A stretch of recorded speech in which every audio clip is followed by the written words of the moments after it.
Hello दोस्तों, स्वागत है आपके अपने यूट्यूब चैनल आरआरबी मैथ की 94 में। और मैं हूं अनिल कुमार। दोस्तों, आज की वीडियो में हम बात करेंगे घन पर आधारित प्रश्नों के बारे में जो एग्जाम में अधिकतर पूछे जाते हैं। तो सबसे पहले दोस्तों, आप हमारे चैनल पर नए हो तो हमारे चैनल को सब्सक्राइब कर लीजिए और अपने दोस्तों में शेयर कर दीजिए ताकि हमसे नए स्टूडेंट जुड़ सके। तो चलिए दोस्तों, शुरू करते हैं। दोस्तों, आज हम घन के बारे में चर्चा करेंगे। तो सबसे पहले घन हम जानेंगे घन क्या होता है। तो यहाँ पे देखिए, इस प्रकार की आकृति को दोस्तों हम घन कहते हैं। घन में क्या होता है कि इसमें लंबाई, चौड़ाई, ऊंचाई सब बराबर होता है। इसमें जो होता है क्या होता है दोस्तों, लंबाई, चौड़ाई और ऊंचाई जो होता है सब बराबर होता है। इसमें देखिए 12 किनारे होते हैं। जो किनारे होते हैं 12 होते हैं। और फलक इसमें कितने होते हैं, 6 फलक होते हैं और 8 शीर्ष होते हैं। शीर्ष का मतलब दोस्तों क्या होता है, कोना होता है। जैसे यहाँ पे ABCDEFGH, ये क्या है, शीर्ष है। इसी को हम कोना भी कहते हैं। ठीक है। अब इसमें कुछ हमें महत्वपूर्ण सूत्रों को याद रखना पड़ेगा। जैसे पहला दिया हुआ है, घन का आयतन बराबर होता है भुजा पे 3 घात। और घन का संपूर्ण पृष्ठ बराबर होता है 6 गुणे भुजा स्क्वायर। और घन का विकर्ण बराबर होता है कड़ी में 3 गुणे भुजा। दोस्तों, इस तीनों फार्मूले को हमें याद रखना पड़ेगा। तो चलिए कुछ क्वेश्चन देखते हैं। क्वेश्चन क्या है, एक घन की भुजा की लंबाई 11 सेंटीमीटर है तो घन का आयतन क्या होगा।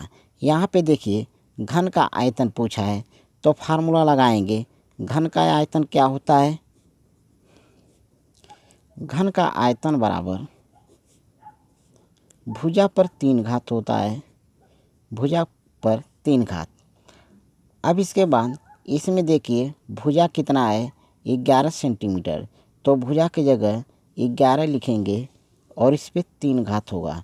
तो ये कितना होगा, यानी 11 का क्यूब कितना होगा, 1331 होगा। यानी 1331 घन मीटर। सेमी दिया हुआ है तो यहाँ पे घन सेमी होगा। घन सेमी यानी 1331 घन सेंटीमीटर दोस्तों आपका सही आंसर होगा। ठीक है। चलिए नेक्स्ट क्वेश्चन देखते हैं। दिया हुआ है 8 सेमी भुजा वाले घनाकार पत्थर का आयतन और संपूर्ण पृष्ठ ज्ञात कीजिए। घनाकार पत्थर का आयतन, ये पत्थर कैसा है, घनाकार है। तो हम कौन सा फार्मूला लगाएंगे, घन का आयतन लगाएंगे। तो यहाँ पे घन के आयतन वाला फार्मूला लगाएंगे। घन का आयतन क्या होता है, घन का आयतन बराबर होता है भुजा पर 3 घात। तो इसका जो भुजा दिया हुआ है यहाँ पे 8 सेंटीमीटर दिया हुआ है। तो भुजा की जगह हम क्या लिखेंगे, 8 सेंटीमीटर लिखेंगे और इस पर कितना घात लिखेंगे, 3 घात होगा। तो 8 के घाते 3 यानी 8 का घन कितना होगा, 512 होगा। यानी 512 वर्ग सेमी दोस्तों ये होगा 512 वर्ग सेमी। अब पूछ रहा है कि इसका संपूर्ण पृष्ठ ज्ञात कीजिए। तो घन का संपूर्ण पृष्ठ क्या होगा, घन का संपूर्ण पृष्ठ बराबर 6 गुणे भुजा स्क्वायर होता है। यही तो इसका फार्मूला होता है। यहाँ पे 6 लिखेंगे, भुजा कितना दिया हुआ है 8 और इसका स्क्वायर कर देंगे तो ये 6 हो जाएगा और 8 का स्क्वायर 64 हो जाएगा। और इसमें गुणा करेंगे तो 6 चौके 24 हो गया, अच्छा 6 आके 36, 36 दो 38 हो गया। यानी 384 ये होगा, 384 वर्ग सेमी होगा। दोस्तों यहाँ पे अगर संपूर्ण पृष्ठ पूछेगा तो वर्ग सेमी होगा और आयतन पूछेगा तो घन सेमी होगा। यहाँ पे घन सेमी लिख लीजिएगा, ये घन सेमी होगा। ठीक है। चलिए अगला क्वेश्चन देखते हैं। दिया हुआ एक घन की भुजा 4 सेमी है तो घन का विकर्ण क्या होगा। घन के विकर्ण का फार्मूला क्या होगा, घन का विकर्ण, घन का विकर्ण बराबर होता है भुजा करणी में 3 होता है। तो यहाँ पे भुजा तो दिया हुआ है 4 सेमी, तो भुजा की जगह 4 सेमी लिखेंगे और √3 होगा। यानी इतना सेमी जो है इसका सही आंसर होगा। यानी 4 करनी में 3 दोस्तों हमारा सही आंसर होगा। ठीक है, चलिए चौथा क्वेश्चन देखते हैं। चौथा क्वेश्चन दिया हुआ है, किसी घन का विकर्ण करनी में 12 सेमी है तो उसका आयतन क्या होगा। यहाँ पे देखिए घन का विकर्ण दिया है ना, तो जो दिया रहता है उसको हम पहले लिखते हैं।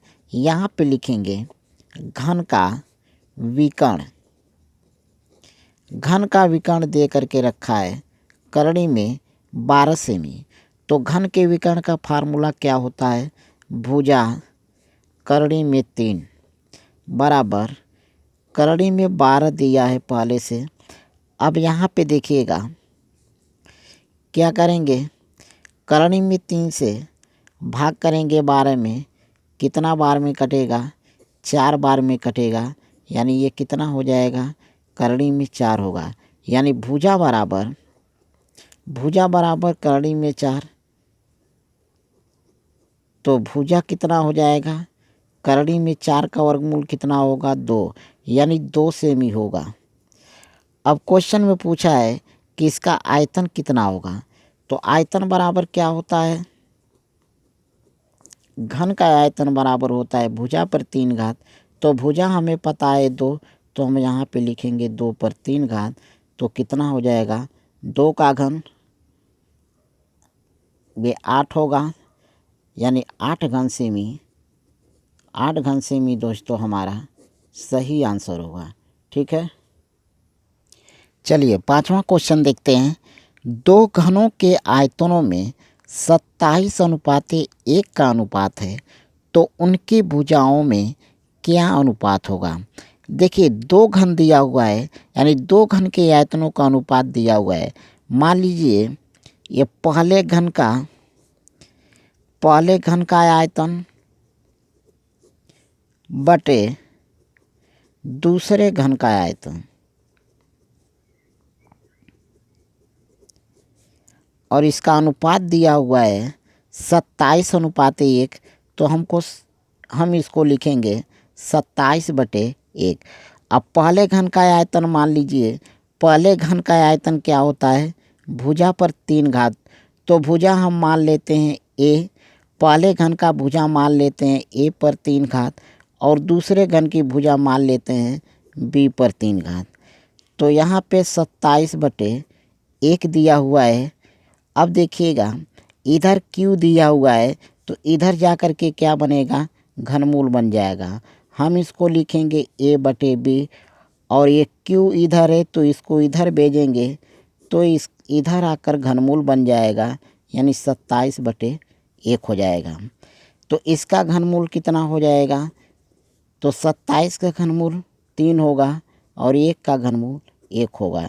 यानी a/b बराबर 3/1 होगा। यानी ये पहले घन का हो गया 3 और दूसरे घन का हो गया 1। यानी पहले घन का आयतन हो गया 3 और दूसरे घन का आयतन 1 हो गया।